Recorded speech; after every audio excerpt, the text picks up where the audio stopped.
What I'm saying is that the scientific method, the exercise of logic, reason, and evidentiary standards is the single most consistently reliable method we have for discerning truth from fiction. Nothing else has ever been demonstrated to do better. Right, and that's referring to philosophy, like logic and reason, and philosophy gets those claims of logic and reason and such. And let me just say that mainstream philosophers as well, and this has become the philosophic consensus, however you say the adjective, this has become the consensus that humane arguments against miracles are not sufficient, and that's why philosophers like Alvin Plantinga have now Alvin Plantinga, can you cite anybody who's not an apologist? William Lane Craig, Plantinga. I mean, we've already talked about in previous episodes his modal version of the ontological argument. I mean, can you cite somebody who's not already a Christian apologist? Who buys this stuff? You want me to cite people? Well, no, I don't. No, I don't. Because it wouldn't matter. To be fair, it wouldn't matter. So, do you want objective criteria or not? I want criteria that meets my standards of evidence. What are your standards of evidence, and why are they superior to all others? My standards of evidence are, I couldn't possibly list what they are, because for every claim requires different standards of evidence. Not all claims are created equal, as I explained to you before. However, the scientific method is probably the baseline that you could use for establishing this. The scientific method is derived from philosophy, right? Possibly. It's derived from actual experience. Which is based on philosophy. No, it's not based on philosophy. I mean, apart from everything is based on philosophy, you've got no basis for that. Yeah, well, everything is based on philosophy. Okay, fine. Thank you for proving me right. No, hold on. Could I finish? Everything is based on philosophy, including science, which means that science is literally enslaved to philosophy. No, it's not. No, it's not, and that is the dumbest stuff anybody's ever said in the show.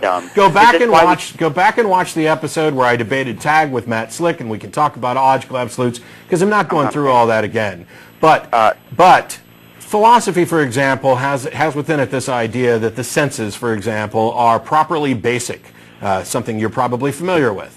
Yeah. I reject that claim entirely. The reliability of the senses is constantly re-verified by their application and by their comparison with the other senses and with other information from other people's senses. That's why they're reliable, not because they're basic. You're saying that the senses prove the senses. That's circular, and that's why No, it's not. No, it's not. No, it's not. It's not circular, because I don't stupidly oversimplify it all as the senses.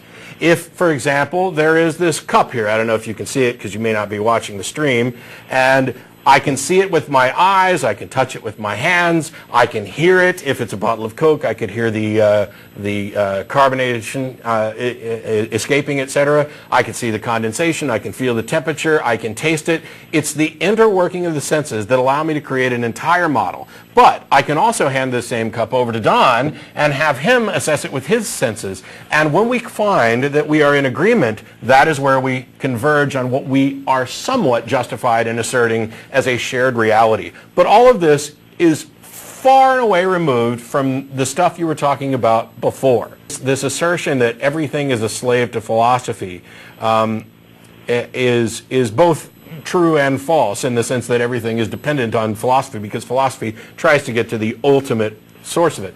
But it's not like if philosophers decided or came to a consensus that textual accounts of miracles should be considered reliable, that science would suddenly start claiming that lab results that reported, bunnies climbing out of test tubes should be taken at face value. That's just not the way reality works.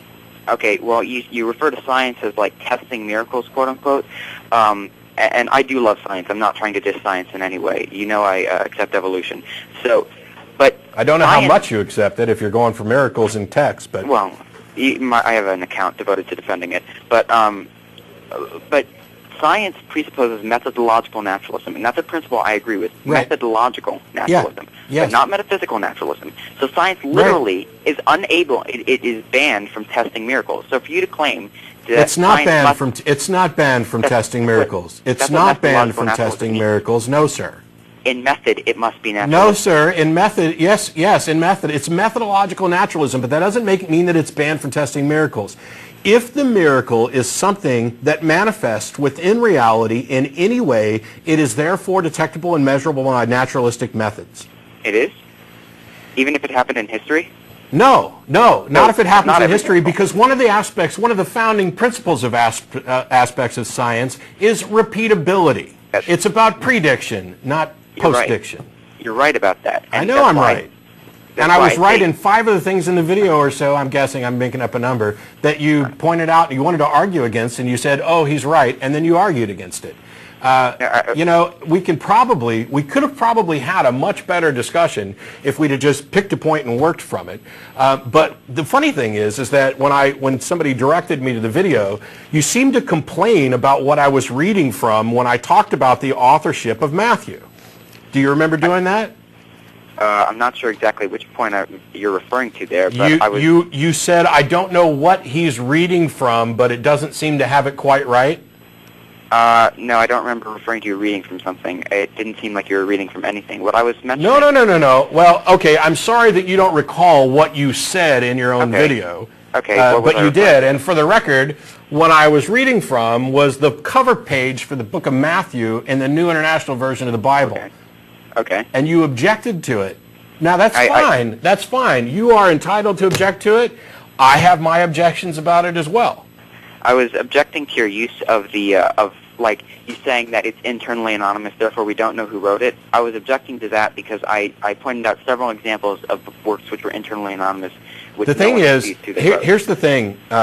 There's a difference between saying, give me your first example again, where we learned the authorship from Tertullian. Tacitus. Tacitus' Annals. Okay. There's a difference between accepting, like, for example, if Don wrote something, and I knew that he wrote it, you know, a particular essay on the website or whatever, but it was anonymous.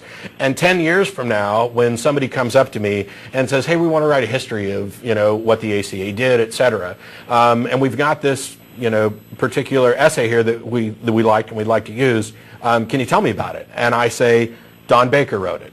And they record that, and 1,000 years from now, somebody comes along, there's absolutely no risk or price or cost or loss or anything worth tiddling about on my assertion that Don wrote it or on somebody else's assertion that I asserted that Don wrote it. Because the fact that he wrote it doesn't make any difference. It's much like the discussion of what did Socrates actually exist, or was it an invention of Plato to use as a mouthpiece? To me, it doesn't matter.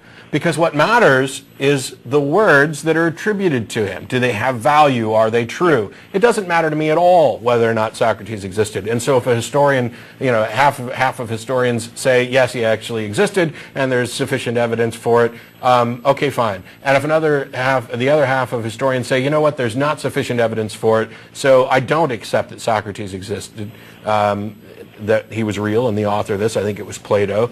Okay, fine, it makes no difference to me because the words that are spoken are either true or not true on their own. You can't